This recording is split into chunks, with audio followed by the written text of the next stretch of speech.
Are we on the air, Tay? I think we Yes. might be, yes. I think we are, because it's the name of the show. Welcome. I Yay! am Sam de Leve, and this is our Children of Éarte after show, where I sneak any spoilers I can get from our unsuspecting guests, and here to roll all the perception checks to spot my sneaking is the storyteller herself, Deborah Ann Woll. Thank you for joining me today, and please Thank introduce you. yourself. Yes, thank you for having me. I'm Deborah Ann Woll. I am the storyteller, creator of Children of Éarte. I have all of the spoilers. They are contained within me. And yeah, let's see how well you roll. What are your spoiler? What would one roll for spoilers? Insights, persuasion, I suppose. Sleight of hand, if I can help it. Ooh, all right. Sleight of hand for spoilers. I like that. I But do have a notebook you could steal. ooh, I'll make a note.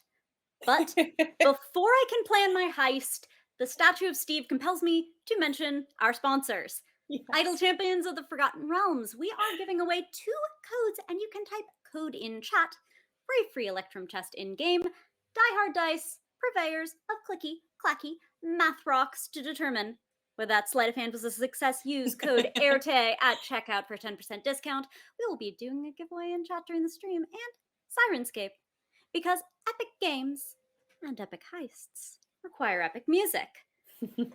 Now, with an irritation of Steve's so satisfied, we may begin. And a reminder, you too can ask Deborah questions like, Yes. what kind of ophthalmologist do you see for zombie shard in your itis? I But don't know. It's a very, very specialized practice of ophthalmology. Yeah. I'm not sure. so please ask your question with question in all caps in chat.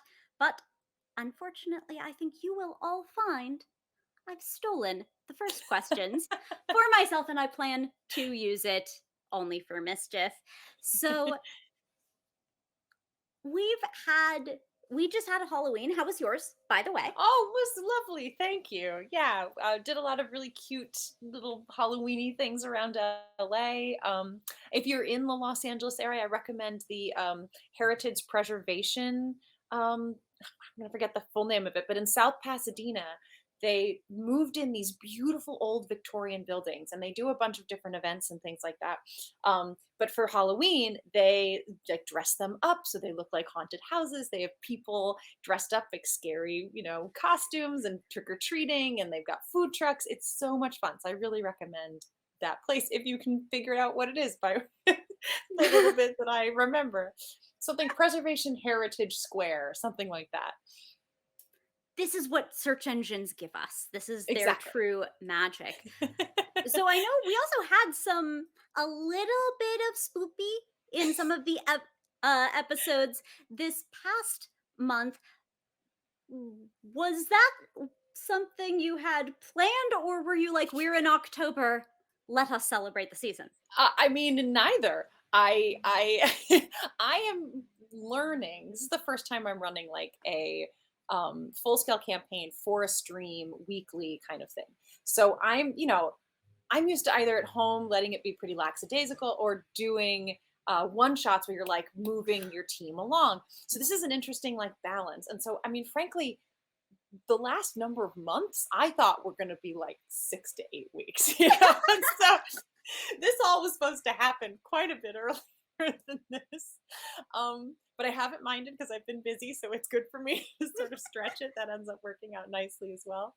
But yeah, I think it just kind of kismet. It just kind of landed now that we had some spooky stuff. Although I think last week was kind of a very like utilitarian, we got to get it done kind of episode, which is my favorite kinds are the like researchy and slightly educational types of episodes. Yeah, we got pretty into the engine, the guts of the engine.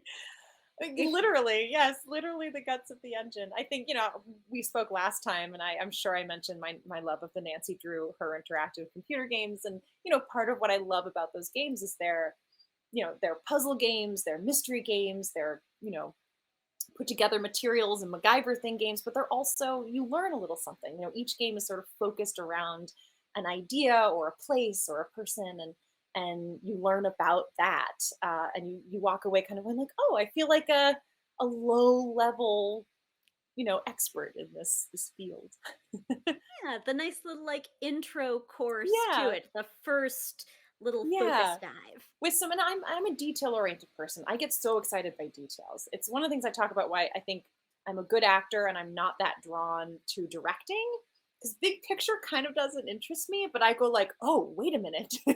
Okay, so I move the Johnson, then the throttle, then like I get really excited about the little details.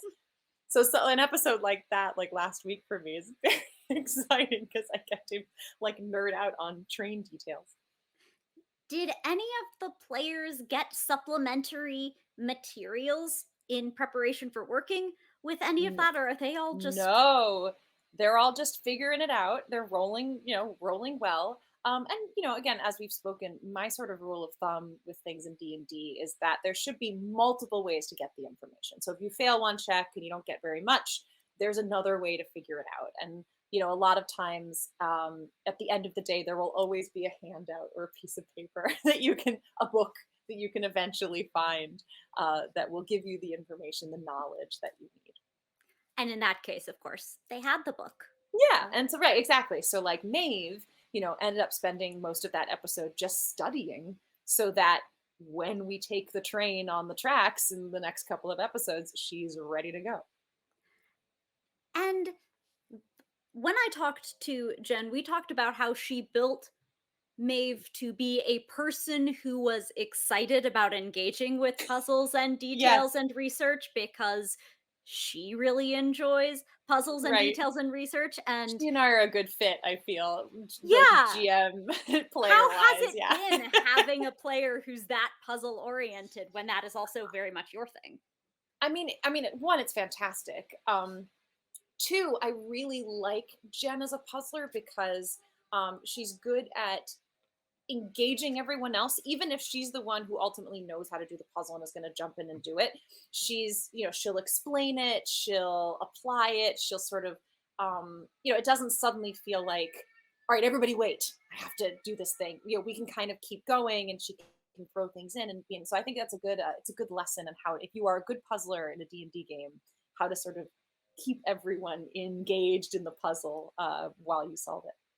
Yeah, I think the step skip puzzle was a great example of that Yes, more exactly. recently. Perfect. I think a really good example of that. Just to kind of keep everybody involved, but also trust that like this is a strong suit of hers. It's also an interest of hers. And I think puzzly stuff doesn't always get its due in D&D. So I'm sure for her, she's like, yes, bring the puzzles, because that's how I feel in games. And we want that for both of you Yes. to have the puzzle catharsis. Yes. Well, I'll have to get Jen will have to run a game for me someday, so I can have the same puzzle like excitement from the other end. You heard it here first, chat. Oh yeah. On the Éarte. Hop to it, Jen. Here we go. We actually got a great social media question from Yeah. Fallen Angel about some of the problem One of our solving skills. greatest viewers ever, man. I mean, Yes. she was showing us like the book that she's put together, and she always checks to make sure she's got all the like, things listed out accurately. Wow. She's gonna catch me up in something. I know it. I'm nervous. I'm not that organized. But always in the most beautiful and gracious way. We always have delightful questions every month. This month, no exception. We got a Yes. ton, including how some of the problem solving skills from our players have been fairly ingenious. It's not just Maeve's puzzle brain. We've got Mm-hmm. using telekinesis to move the rope across chasms and crossing the ooze Absolutely. by tightrope walking. Any favorite yeah, you could do that with that spell. Nicely done Man. moments. Oh my God. Well, let's say about more recent. I was trying to think of some here. I mean, Neb, I feel, again, Lauren's a good player for my kind of games because she's bold, right? And I Yeah. told them before we ever started this, I was like, fortune will favor a bold player in my game. I will never. You might take damage, it might be hard, but I will never just outright punish you for Yeah. just taking a bold move. I'm always going to reward you in some way, because I just love that initiative that she takes. So many times, she steps right out into danger. She's the first one, she's, the littlest and the lowest hit point in AC of the team. But she really dives in. I'm trying to think if there's something sort of recently that I was impressed with. I mean, even just going through that tender, I was sort of, I built this tiny little, well, I mean, it's a real thing that I just think is fascinating, this pass through tender. And I wasn't really expecting anyone to go through it. I just like the idea of trapping someone with an ice zombie on the other side of it so that you would be sort of forced to go into it. I was trying to force a retreat through it, but she went through it from front, and I was like, way to go, Neb. Neb is such a brave little toaster. I'm so impressed with Neb. I mean, I also love if we have players applying a bunch of different solutions to problems. There's also how many problems can you solve with Nebrat? Many, apparently. Yes. Apparently. We've solved social problems with Nebrat. We've solved jumping issues with Nebrat. We've done quite a bit. I guess everybody wants to be a rat.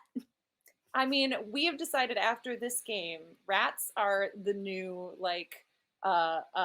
best buddies after this campaign, because, in most of our monster manuals, they're there to kind of bite you or make trouble. And initially the idea was, I suppose, if I didn't have an animal speaking character in the game or a transforming one, they were just supposed to be something that kind of creeped you out, but weren't actually there to hurt you in any way. You just had to get past them and convince them to let you look at the symbols behind Christine.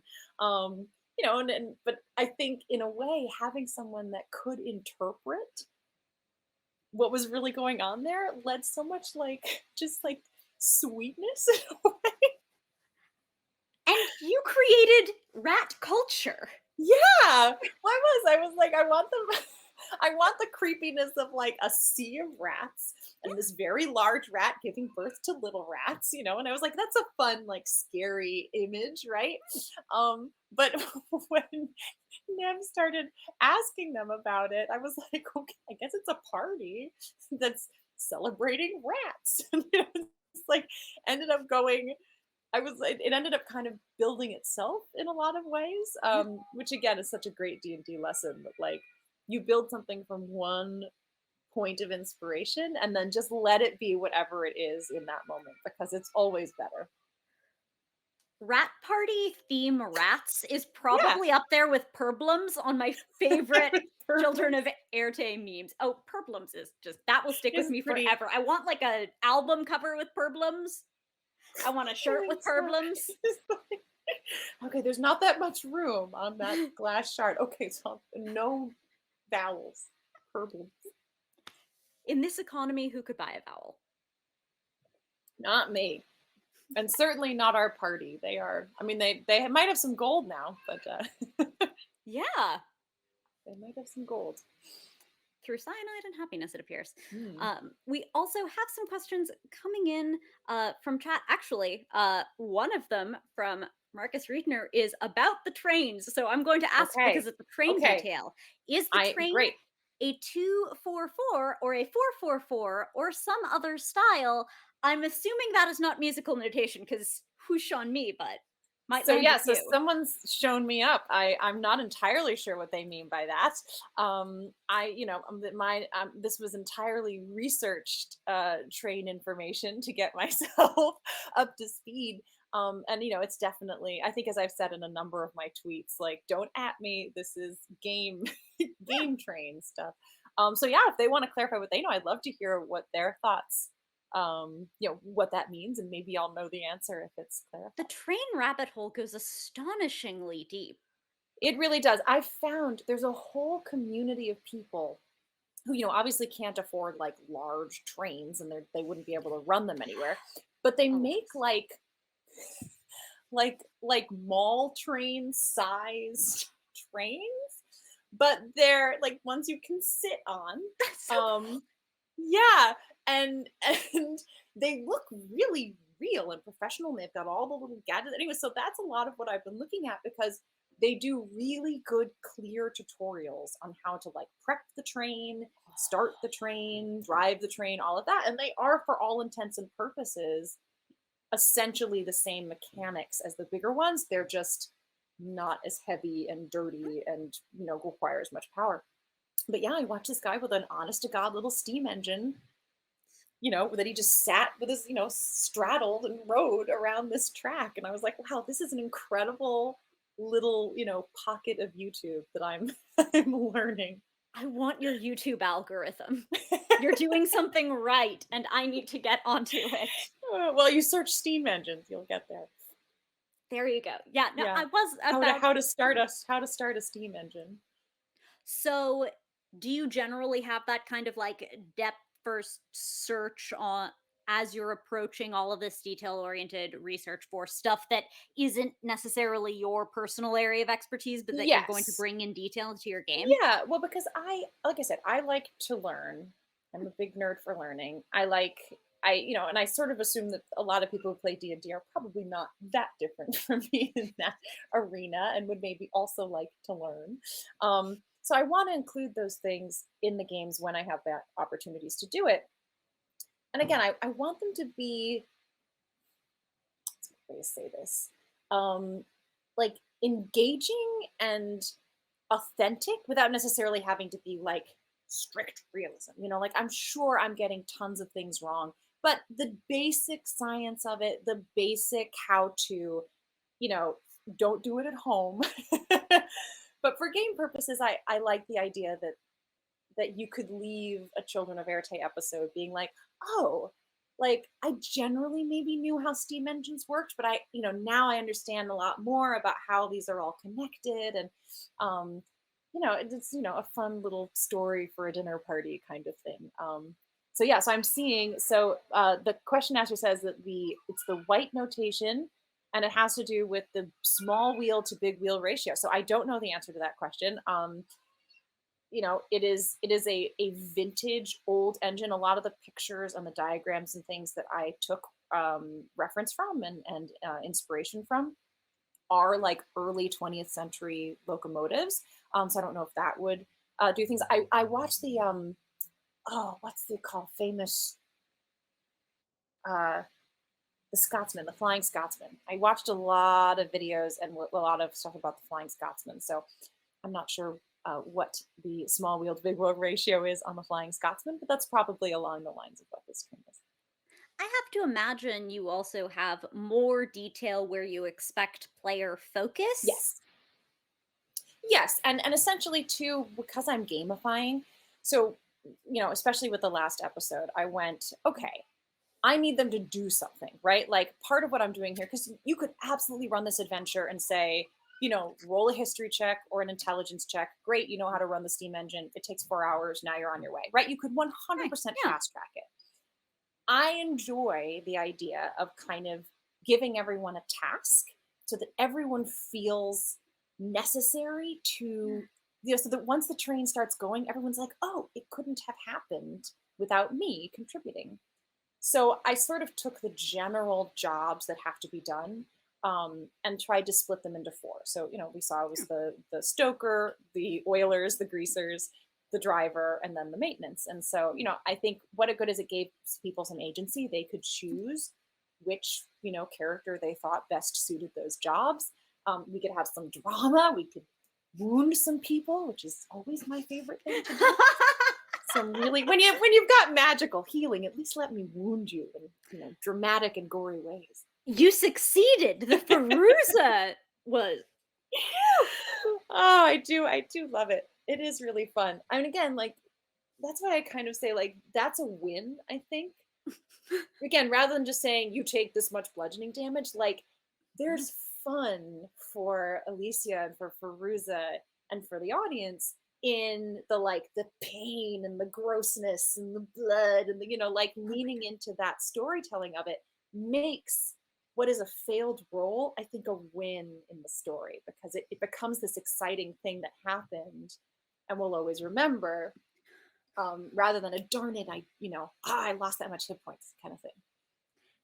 It also started to peel away at the corners of Yes. what feels like a bit of co-conspiracy. Well, I want to be really clear. Please.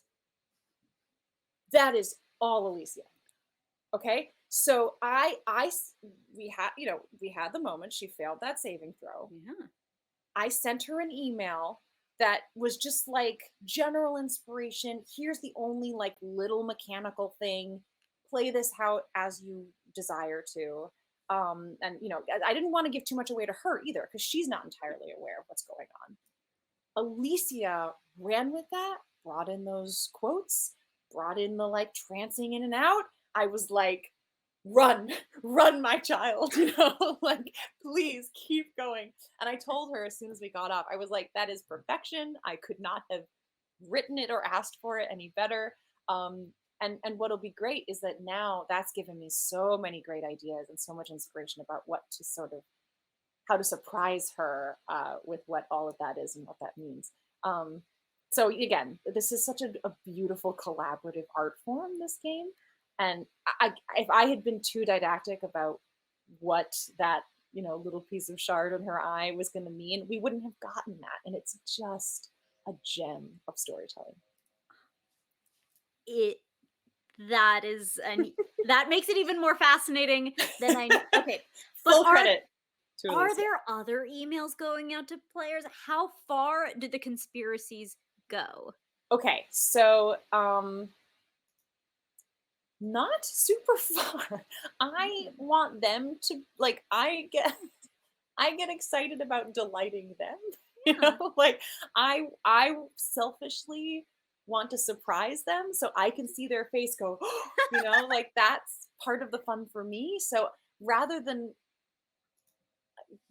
like craft something that you all will like at home, I'm very selfish and I'm hoarding all of the delight for myself, so that I can truly enjoy seeing them like be surprised by something. So there's not a lot.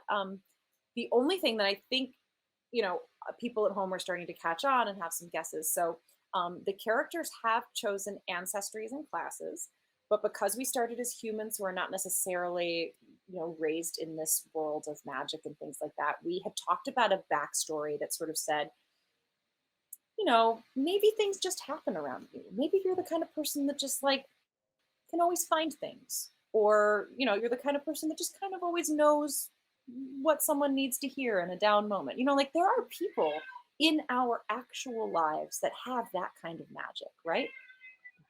So the idea being that maybe that's just unrealized potential for something that is more akin to the traditional D&D stuff that we see. So they have built characters that have ancestries and classes. We're just being kind of sly about it and letting them actually step by step discover what those are now that they have greater access to it in this nether space, wherever they are. So they do know ultimately where they're growing to. It is entirely up to them at what pace that comes about, other than leveling. When the different aspects of their ancestry begin to show up or get involved, I've kind of left that free to them. But I did tell them that when they found that first shard, there would be an opportunity for them to see some vague representation of their sort of true inner power. I said that can be anything. Interpret that however you want. Some people can be more literal or more concrete. Other people can be more vague and metaphorical. That's okay with me. But think about like misty images and just giving a little bit of a hint to our viewers at home and to the rest of the party, and to me, frankly, of sort of what your destiny is going to be. I have no greater admiration than she for whom super huge backpack is endgame. Yes. I mean, you gotta love Robin for that. I mean, or a Hope. I mean, Hope is so spectacular. I mean, this character, we had talked about early on, because there is this thing about like, if you play older characters in D&D, you're kind of like, well, why are you level 1? If you've had your whole life to have experience points, Yeah. why is this thing? So in a way, I was like, what an excellent opportunity this weird concept will give, because it will allow her to have all of that experience from her life, but still be at the beginning stages of this new adventure and discovering this new side of herself. Um, and it is. I mean, I'm just such a sucker for those stories of people who never stop learning, never stop growing, and Hope just plays it to such a perfect pitch. And especially with Harold and that backstory that she brings into it, I just want to exploit it at every turn. It was so wholesome, so wholesome. I know. So I want to exploit Hope's brain and her beauty every single second if I can. fantastic. And look, I don't mind if you're squirreling away all of the secrets and details. It means that everything I need to heist is centralized. Okay, I will make sure that all of my spoilers and all of my material is kept in one place. And sometime in the middle of the night, I'll hear a creak and I'll go, must be Sam.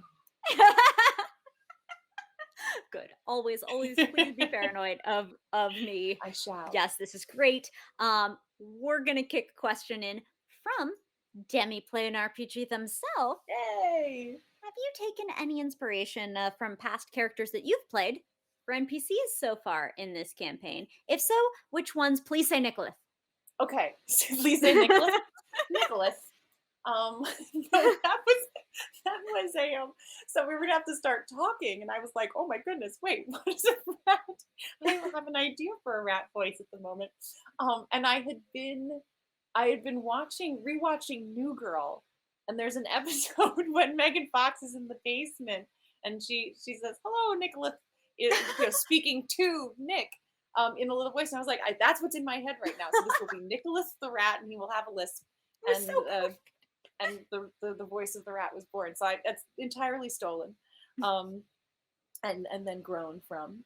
In terms of NPCs, I mean, Augie a little bit, not necessarily from a character I've played, but from an NPC in another campaign that I run. I have a whole town of sort of Midwestern, really nice folks that are just really excited to have you here, and real ambitious and got a lot going on, but always got time for a hey there, and anyways, there's something about that Midwestern cheerfulness that I just find kind of funny, and it feels like an accent you don't hear a lot in the more sort of gothic fantasy type D&D, and I was like, oh well, in this more modern setting, I could get away with it. So I think maybe I feel like I've gotten good doses of it from Xander Genre. Oh, sure. He brings a lot of Midwestern characters sometimes. It's in his blood, He's ready to go. He does it so perfectly. Any tips for being surprised by I have an NPC now and I have to invent rat culture kind of off the cuff? This needs to be a person with a voice and a rat culture, or maybe not rat culture. I don't know how generalizable it is. I hope it is. I hope you're all playing rat playing games. All creating rat communities. Well, I mean, one is first instinct, right? So like, I think in the moment, not trying to be too clever, but just kind of go like, blah, here it is, and again, you are brilliant. You don't know it, but you're brilliant. And whatever just comes out is going to be extraordinary. And you just need to lean into it and believe in yourself. But in terms of like quick, or even if you've had a little bit of time of preparation, I had a voiceover acting class. And one of our exercises was to do Hanna-Barbera cartoons. So we would, come up with voices and practice and do Hanna-Barbera scripts. And Hanna-Barbera's like strategy for coming up with voices and characters is to just read the sides or have a general sense of what this is and come up with 3 adjectives. So like middle-aged aunt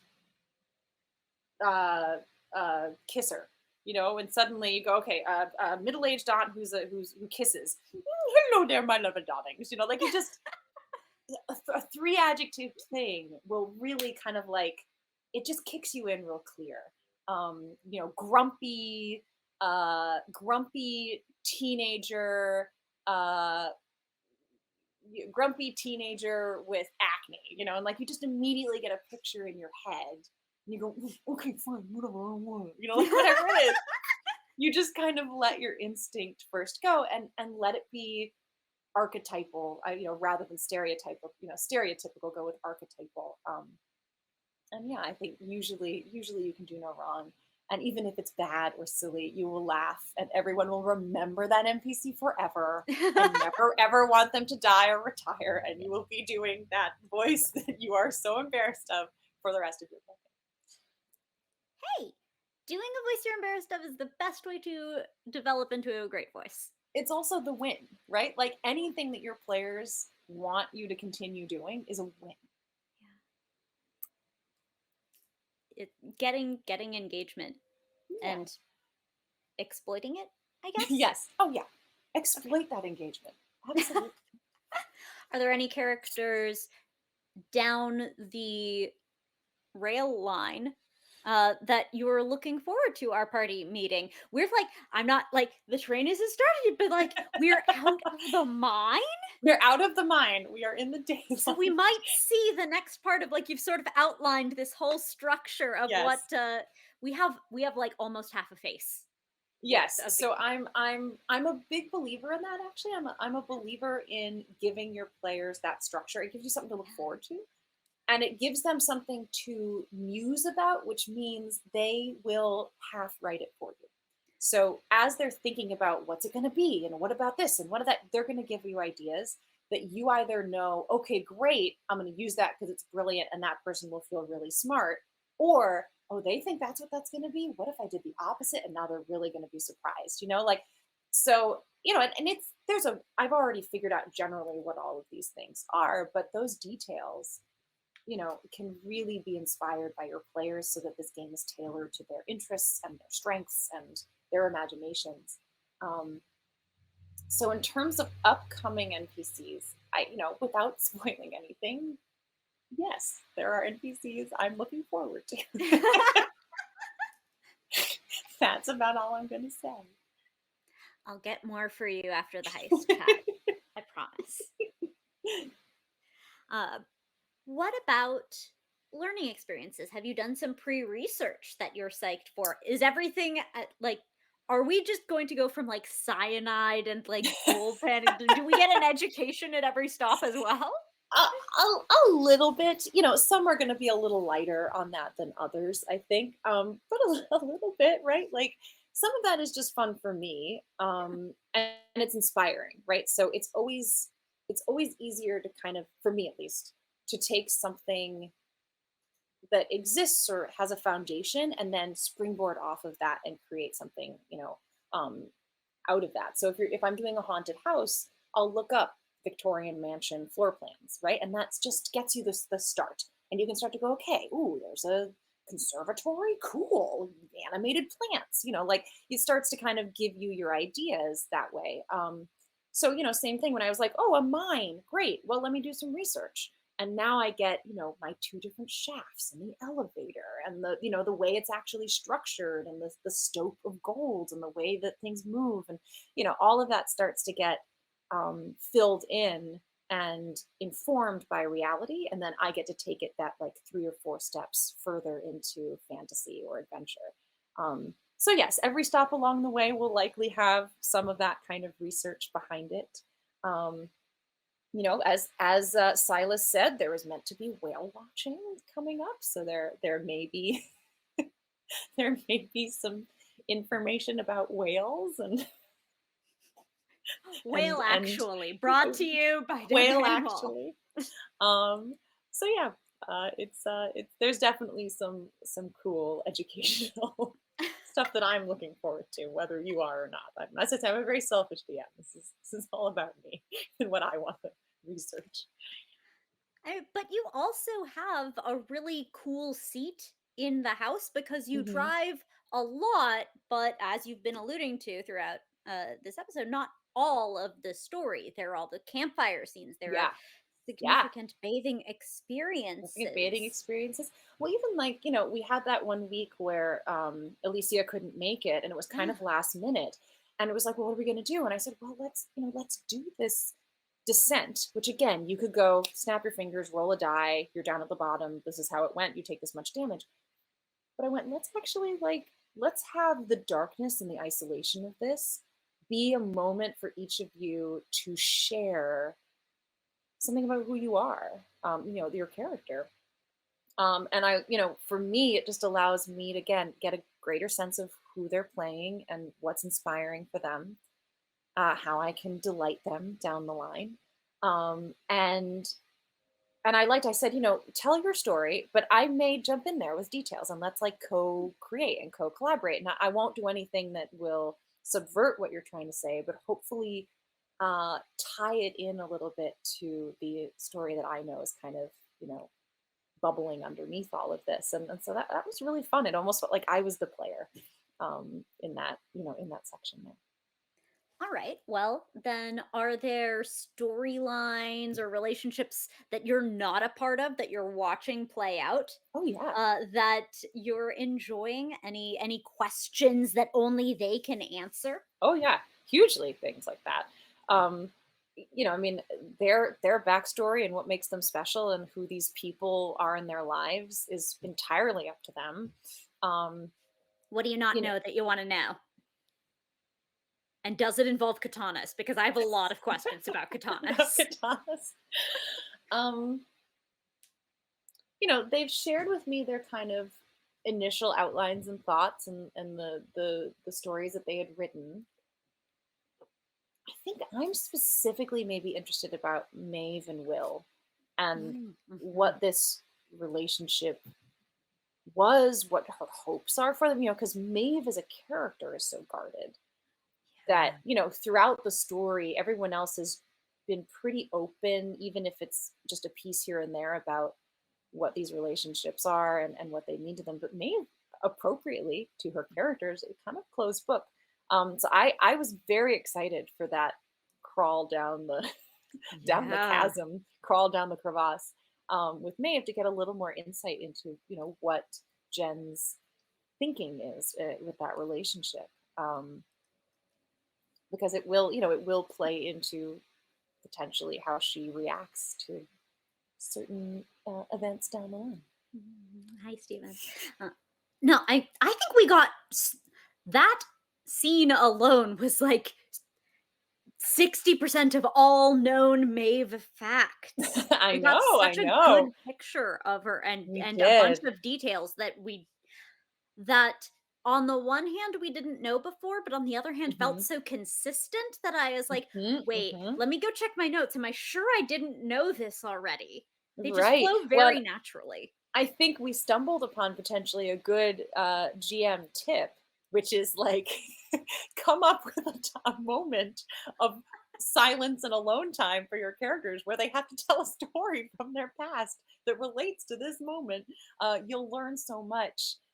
And they won't have to feel like they're giving anything up to the other characters. Now, the other players will hear, but if you have a good group of people, that shouldn't really matter. I So love it a good allows bit of them, dramatic irony with yeah, characters. and so I think, yeah, being able to give Maeve, well, to give Jen the opportunity to appropriately play Maeve the way that she wants to, which is as a pretty guarded person, but still, here's an opportunity now for you to share some of this great backstory work you've done with the table, with me, and with everyone at home. It ended up being kind of a cool thing. So maybe it's a good one to bring forward into other games. Yeah, because for Jen, of course she's going to want to get that backstory out Yeah, there, but we have to give her opportunities that serve Maeve. right, Yeah. because I mean, these characters are getting along better now. They're probably not going to ask a guarded person prying questions that give Yeah. Jen the opportunity to freaking say the things they want Yeah. to say. Like, she and Silas are like slowly getting along better now in a Yep. very Yep. pranky sort of way. Yeah. I think they are oddly more alike than even they realize. I think at the beginning. Yeah. Um, there's that kind of comedic, slightly sly thing underneath. I mean, Silas is more of an innocent than Maeve is, I think, in that way. A little more naive, maybe a little more naive is what I'll say. Um, uh, but I think they have a similar sort of sense of humor that's starting to come to the front, which is great. and sense of danger, right? Like there, Silas's whole past is Silas needed very little help to just be like, here I am. Uh, I mean, but 19 episodes in, let's be oh, clear. 19 episodes in for sure. But it was interesting that he really, Adam and Silas made the decision to share all of that information in that moment, and it was a choice, not a like, oh, I think it's the right time. It really seemed like he was like, it's time, we're ready. um and I think it reveals this uh sort of living on reckless, dangerous, kind of risky life that he was living, um that is in many ways more on par with sort of how Maeve is approaching this world. So yeah, I'm curious to see how that relationship develops over the course of the show. Can't be. And it makes a certain sort of. He's not the most guarded Nope. individual. And by the way, chat, if you haven't seen Adam's little supplementary Yeah. video, I strongly recommend it. It adds some very worthwhile details, and it's more Adam Bradford. I need no Yeah. further pitch. I mean, that's so lovely too. I mean, when players are inspired enough by their characters and by the story to bring to you supplemental material. We've been running games where players, write whole stories based off of a moment, and you're just like, wow, it's like fanfic for the Yeah. campaign. There's nothing really more sort of touching than that someone, the hours that you spent playing were not enough. They needed more of their downtime to be devoted to this place. More engagement. Yeah. There's our little through line. My goodness. Yes. Oh, wow. Are there other duos that you're enjoying as they develop? Like, we've got a really good Small and Tall with Fairuza and Maeve. I mean, that is really pretty great. Um, I kind of like Fairuza and everyone. Fairuza's such a good, like, oh, there's a good like pivot point between everyone in a way. I Yeah. feel. She has a really strong central personality. Her core, the way Alicia plays her, is really strong. We know exactly who Fairuza is, Oh, but that she can voice. relate to each of them in a way that is unique to that other character, that I really am enjoying. So anytime Fairuza gets paired off with someone like the Fairuza Robin adventure of finding Statue Steve, um, Yeah. wonderful. Like Yeah. that, it starts to bring out new things in each of the characters, when that happens. And then we had Fairuza and Neb. We've had Fairuza and Silas. Like we've had these sort of pair offs that are really really interesting. And I think too, I told them at the start, I was like, hey, the whole like don't split the party thing, don't worry about it. Split the party, right? Always Like split do it. party. Do it Because all the not time. only right, because like not only is that realistic and like you would be like, okay, you two work on that one, we're working on this, but it allows sometimes our more quiet players or our more introspective players an opportunity to sort of take the reins and shine with, again, without having to betray who their character is. Hmm. Or Um, just an you know, introspective character, someone who might not say Mhm. something in front of a crowd.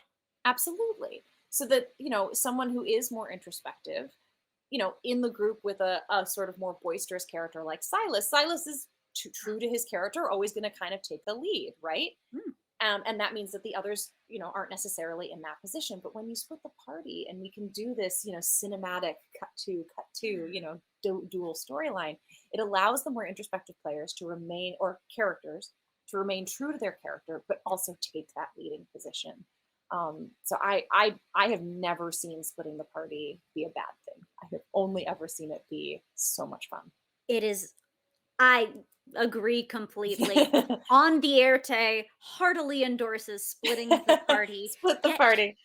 You've And earned yourself an A plot, B plot. Chat, treat yourself. it's not because we're GMs and we just want to, divide and conquer. We're, it's genuinely for story, right? Huh? Right? Yeah. Totally for story Yeah, and yeah. not for ice zombies. I'm sorry. No, My no. sound is doing a weird thing. But we have seen, like, there are flavors of leadership that each of these Mhm. characters have. Yes, Neb runs it, like, Neb will move in first with great yes. initiative. Fairuza's this incredibly beautifully strong flavor. Mhm. Maeve will take point in situations of piecing things together. Silas, as we've discussed, and honestly, everyone does and should defer to Robin. Yes, she is the font of information, the font of knowledge. Um, she is the college you know, of information. Um, yeah, I mean, I think they're starting to find their roles within the party. Yeah. But again, the fun thing about something like splitting the party is sometimes you have to take on some of the roles that you're not so good at, which is another thing I love in stories, and I really love when characters lean into what makes sense, what they would do in that moment. Again, rather than just strictly playing strategery, Yeah. Yeah. um, kind of letting it be like, hey, there's no one else here. I guess I have to fight Steve, even though that is not my general role here. Um, so yeah, I've appreciated that this group, while they know what their strengths are, and I'm trying to give them opportunities to kind of strategize to that effect. When push comes to shove, they just sort of do what is right for them. You know? It makes a lot of sense. And hey, isn't there always that one episode in a series where a character has to be stranded completely away from what they're competent at and they have to make it back through the power of the thing they're not good at and like have to Yeah, learn something? well, and I Yeah. also think, like we don't know each other. We don't know ourselves that well. Like sometimes we think we're really good at things that we're not. And sometimes we think we're terrible at things we're really great at. And sometimes I sometimes there's such depth in character to have that. Like one I sort of an acting thing I've always found kind of interesting is that, you know, people who the thing that you're sort of striving for, the thing that you want most in the world, is often the direct opposite of the thing that you're sort of deepest afraid of. So, sometimes people who have so many friends and seem like such an outgoing person and get along with everyone are deeply afraid of being alone or that they'll be unliked. And it's that fear that drives you to be that person that everyone can talk to, that someone who strives for money and to make sure that they have that financial security and work themselves to the bone to have that, or might be deeply afraid of having nothing and losing it all and living without, and that fear. And this is just an interesting thing that sometimes in characters sometimes we forget to play that tension. um and so I don't know, I've always liked the idea that, like, I don't know that this is true, but Fairuza's this brainy lawyer who's also was raised by lumberjacks and is Yeah. trying to do good in the world.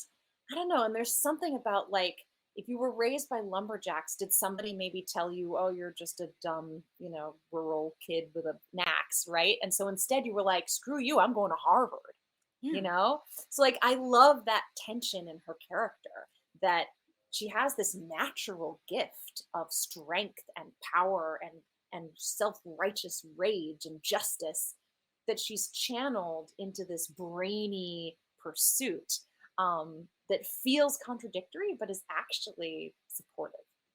People can, in fact, contain multitudes. You heard What? it here. Breaking news on the Éarte.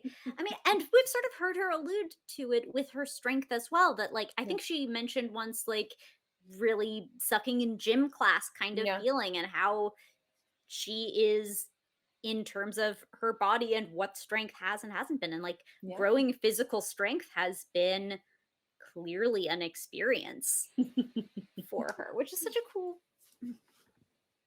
I want that for her. Yeah, me I too. want all 7 feet of her. I want good things for all of my players and all of my characters.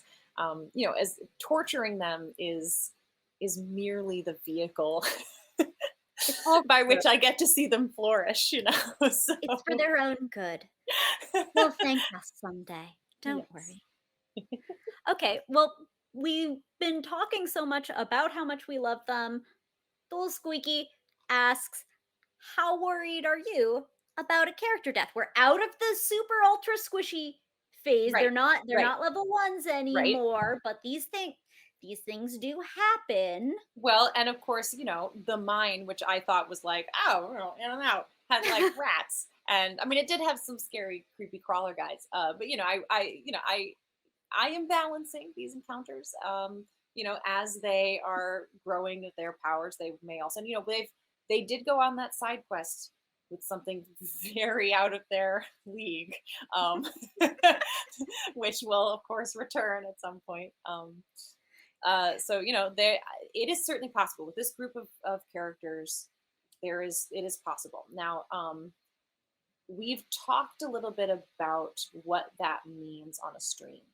Yeah. Um, and especially with things like idol champions and stuff like that, you know, you want to make sure that if there's going to be a character death, that kind of everyone's on board for it and everyone's excited by it, rather than like, uh now what, you know, kind of thing.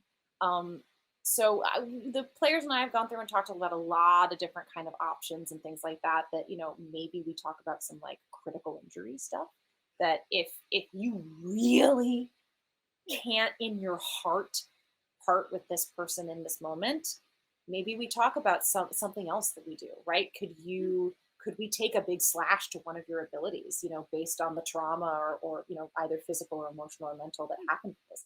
So there are options.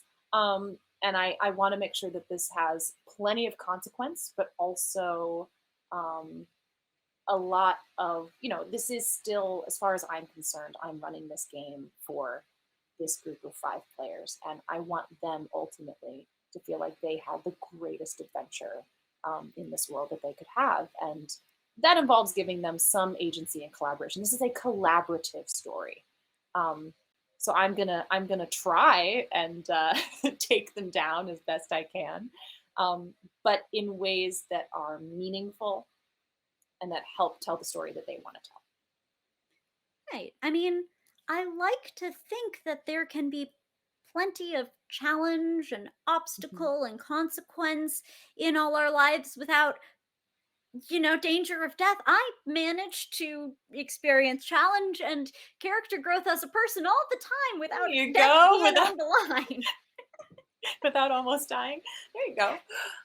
You know, I think I am happy for there to be, you know, there will be threat of death. Those moments will absolutely. In fact, with Neb, we've gotten close a couple times already. Yeah. Um, you know, she's been squishy in these early episodes. Squishy and reckless. It's a tough combination. Squishy and Reckless, it's a great combination. It's a great it's tough. But that's why I kind of like the idea of putting it a little bit in your characters, in your players' hands, because then I don't have to pull back. I don't have to go like, I don't want to hit you with that, or I don't want to, you know, I don't have to do that. I can come at you strong with all of these things and make the danger really real. But if I say, at the end of the day, if you roll that final death saving throw and you're not ready, then let's talk about a different kind of consequence, right? And I'm open to that conversation. Now we'll see. It may never come to pass. It may come to pass and they go, oh, I died. Here we go, new character, you know, which is totally fine. But I offer that to all of my players, not just in this game, but in anything that I ever run. If you are not ready for it, this is a game that you are an equal participant in, and we will have the conversation about it. But yes, there will be consequences. Ah, that is the game balance. Let's talk about it. There will be consequence. There That's will how be balancing consequences, works, but we're right? going to talk about it. Yeah. Yeah. And being kind to the people you're at the table with is maybe in an evening full of like some really good GM and player advice, possibly right up there on the top. Yeah. Yeah. Be kind. My job is not to like make you miserable and take away something from you that you Maybe. love. Not miserable. That's why I said, like, like getting your arm crushed should be awesome, Should be right? It awesome. shouldn't be a punishment. It should be amazing. Oh my God, it crushed my arm. Did you hear? It broke the bone and it was sticking out at a weird angle. Like you should be like you're 7 years old and like playing in the yard and being as Look how gross as you Alicia made a possibly can meme be. out of it. It was Yeah. She turned that into the hugest win for Fairuza and for this story.